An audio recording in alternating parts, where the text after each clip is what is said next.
مرحبا، اليوم جيناكم مشكلة جديدة. لما نفتحين احنا ندور مشاكل ونحكي عنها، شاي شغلتنا. لا حد يركز على شكلي، لا حد يركز على شعري، ادري شكل مو مال البشر يطلع لكم على اليوتيوب، بس يعني عادي استحملونا، ما نقطع عن القناة. الموضوع راح احكي عنه اليوم، صار له تقريبا شهر كامل ما حكيت عنه بسبب ظروفي انا. اليوم راح احكي عن مشكلة فيروس مع كلان فيز.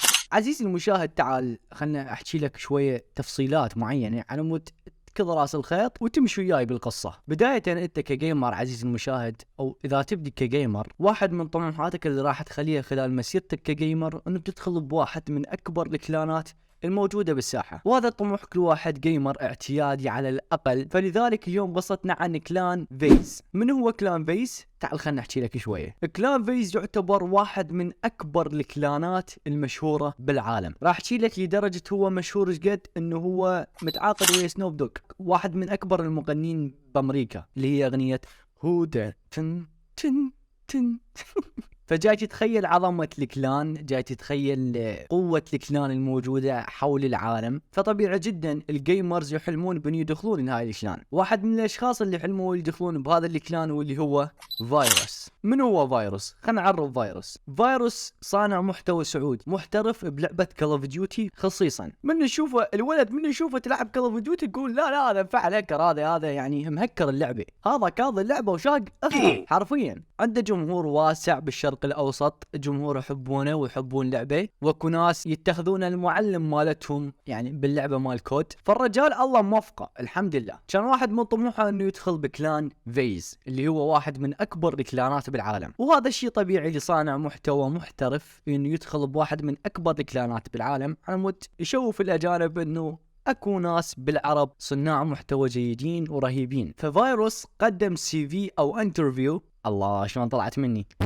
خرب هبل، انترفيو ليتس جيت. قدم انترفيو لكن على شكل فيديو باليوتيوب، يقدم نفسه لكلان فيز ويطلب منهم الانضمام. خلال الانترفيو اللي هو نشره قال انا اريد اجيب اسم كلان فيز واعرفه على الشرق الاوسط، وبنفس الوقت اخلي كلان فيز يتبه للشرق الاوسط بشكل اكبر. طموح حلو من شاب عربي يريد يطلع الشعب العربي بشكل اوضح، وخاصة بلده اللي هي السعودية، ويريد يعرف الناس عن بلده. بسبب هذا الطموح انقبل فيروس بكلان فيز. انقبل فيروس بنهاية 2020، قبل 4 أيام تقريبا من نهاية 2020. بدأ رحلته ويا كلان فيز من 2021 إلى 2022، إلى أن صار الموضوع الآتي. تعرفون في كل سنة شهر جولاي عند الأجانب يعتبر شهر المثليين العالمي أو عيد المثليين بشكل عام. تذكرون هذا الشهر اللي حكينا عنه واللي تعاركنا هواي على هذا الموضوع، أنه موضوع المثلية أو شو اسمه. كلان فيز كلان أمريكي، فمن الطبيعي يدعم هاي الفئة. نشر كلان فيز تغريدة على تويتر يدعم بها المثلية وعايدهم بيومهم السعيد.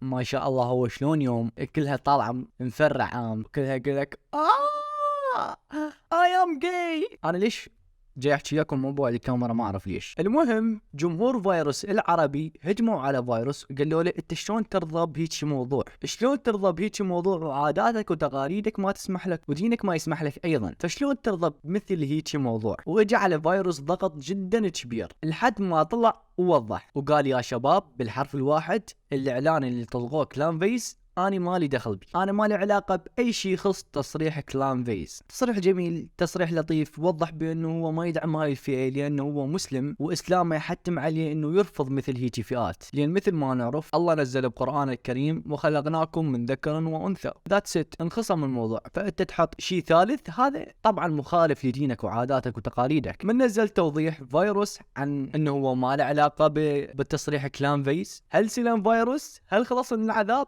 لا. منو هاجموا المثليين.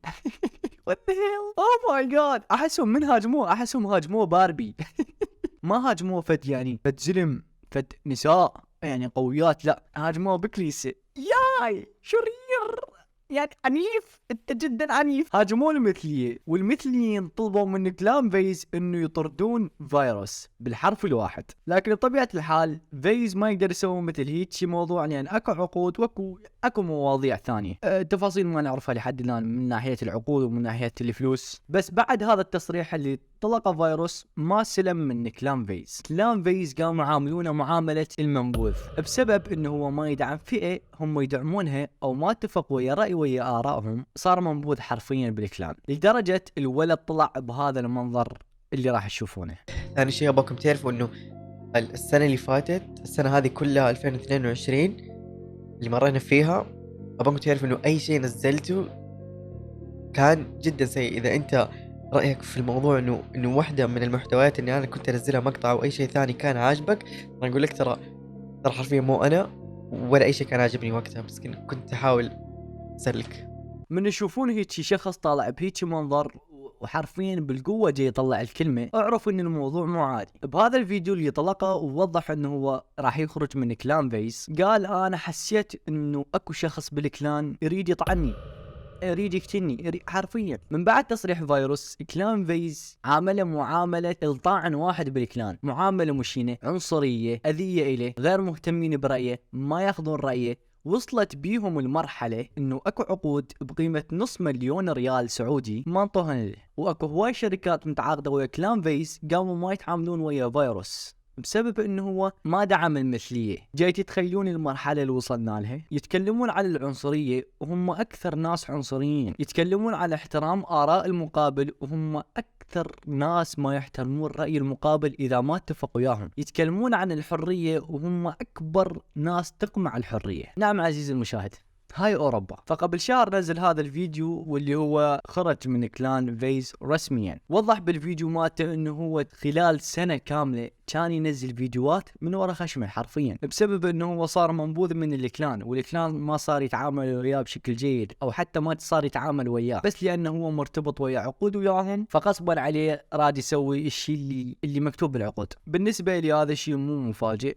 من ناس تقمع الحرية، ما تعرف شنو معنات الحرية، ما تعرف انه رأيي ممكن يختلف ويا رأيك، ما تعرف هذا الشيء. لا انا صح، انا المثلية لازم ندعمهم، المثلية حبايبي.